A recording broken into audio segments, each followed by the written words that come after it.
I've talked many times on this channel about how Gravity Rush is my favorite game for the PlayStation Vita. So imagine my excitement when I found out that my beloved game is coming to the PlayStation 4. That's right, Gravity Rush Remastered, 1080p, 60 frames a second, and all of the DLC that I actually didn't play on the PlayStation Vita. So, does this port hold up, or does it feel shallow and empty being a Vita game on the big screen? Let's press X.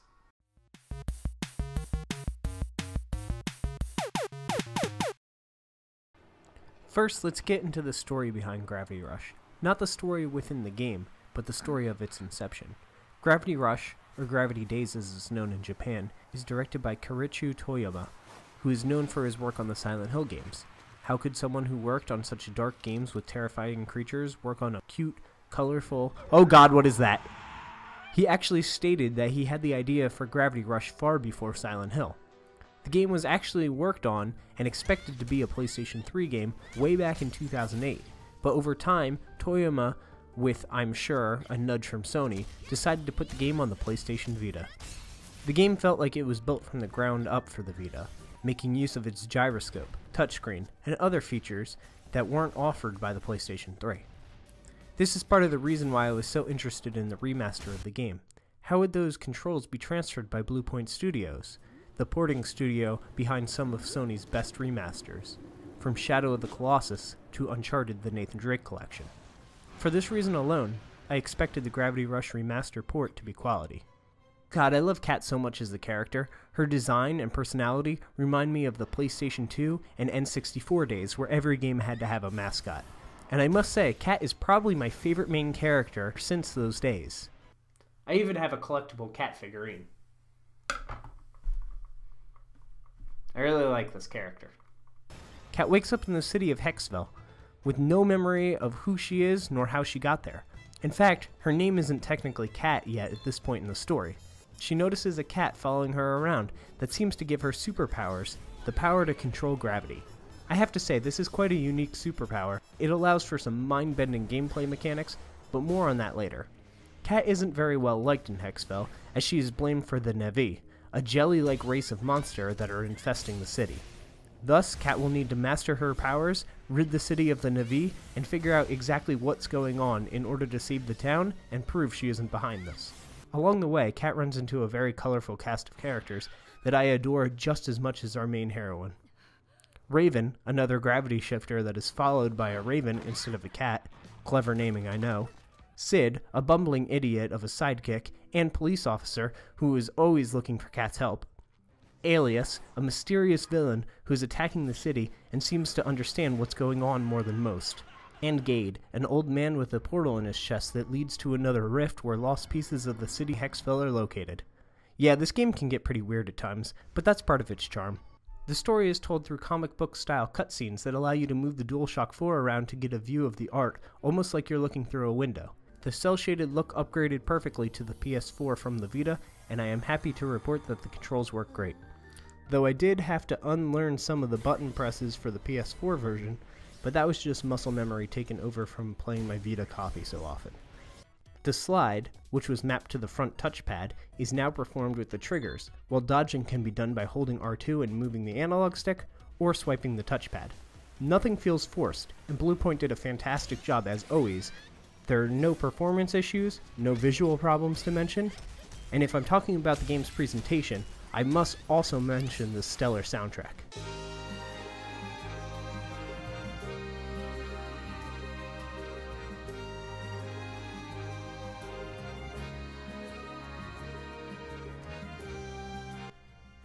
I found myself tapping along to the tune of almost every song in the game, my favorite being the Third City theme.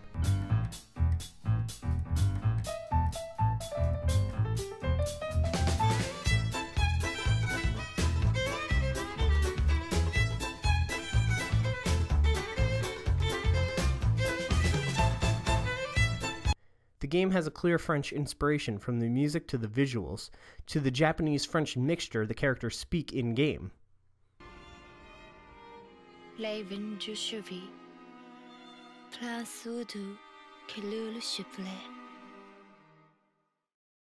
In fact, Toyama stated that he got inspiration for Gravity Rush from French comics he read as a kid. Third-person action-adventure is the name of the game, but make no mistake, this is a superhero sandbox game. You'll be progressing through story missions, collecting gems used for upgrading Cat to near unstoppable levels, as well as unlocking challenges. These challenges contain highest score leaderboards and range from a race to destroying a certain amount of monsters to limits on your mobility or your offense. They are fun distractions that can take hours to gold medal, depending on how skilled and leveled you are when you attempt them. The story missions are what you're really playing the game for, though I highly recommend doing side missions such as the Lost Traveler story, as they really help flesh out the world and the mythos of the game. One of my favorite things about Gravity Rush is how many theories surround the stories and the characters.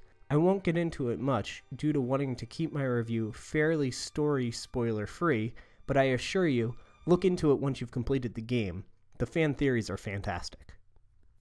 The game rewards you for going off the beaten path.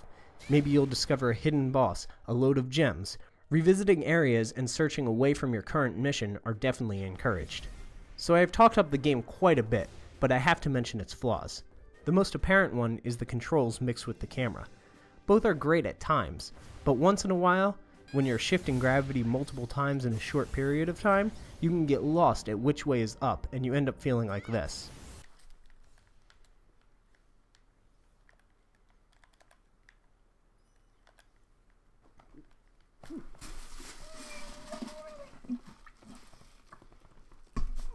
The most common complaint about Gravity Rush is its combat. To dispatch of the Na'vi, you must attack their glowing weak spot until they die. Simple enough. But later in the game, you face enemies that can dodge or cover their weak spots, making them much more difficult.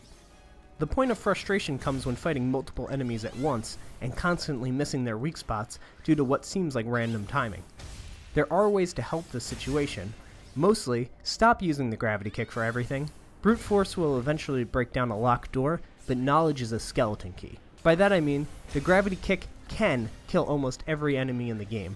However, certain enemies are weaker to different attacks, so mindlessly air kicking, while that will work, may cause more stress than stopping and scoping the area. Maybe there's some items you can toss. Maybe the enemy is easier to fight when you're on your feet. Maybe a special attack is all you need to finish them off. Since this is the remaster, I must talk about the complete package. The DLC is fun and unlocks as you progress through the game. Each of the 3 packs took me roughly an hour with some extra time to gold medal its challenges. The real star of the add-ons is the costumes for Cat, which I enjoyed switching between. The gallery of art is one of the largest I've ever seen in a game. Seemingly concept art for every aspect of the game is there. And as a fan of this sort of thing, it was really nice to sit down and look through it once I finished the game. As you can tell, Gravity Rush still holds up on the PS4, and is very much worth your time. If you like superhero stories, are a big fan of gravity, laws, and theories that surround it, or you just want to play a solid game, I would highly recommend Gravity Rush. In fact, the fans of the franchise are so dedicated that when announced that the game wouldn't be released in physical form, they took to the internet, and now Amazon has an exclusive physical copy for sale. Pretty neat, huh? Also, the game releases at a super affordable $29.99. Now, real quick, let's talk about the future of Gravity Rush. If you noticed, I did say franchise. Back in 2013 at TGS, Gravity Rush 2 promotional art was shown, and the game went dark. After years of waiting, the game resurfaced at TGS 2015. The game looks incredible and is now a PlayStation 4 exclusive. Sorry Vita fans, I feel your pain, but I really feel like Sony wants this series to live on past the niche market of that handheld. The game looks incredible, and seems like it will improve on the first game in every way. Gravity Rush 2 is currently set for a 2016 release, and when it does, be sure to check back here for my impression. Hey, thank you guys so much for watching my first ever PressX review / spotlight / overview. If you enjoyed it, please let me know in the comments down below, and if it informed your purchasing decision, definitely let me know, because that's real important to me. That's kind of what I want these videos to do. As always, if you made it this far, please like the video, please subscribe, and please share it with your friends. I'm Kevin McManus, and thank you so much for watching.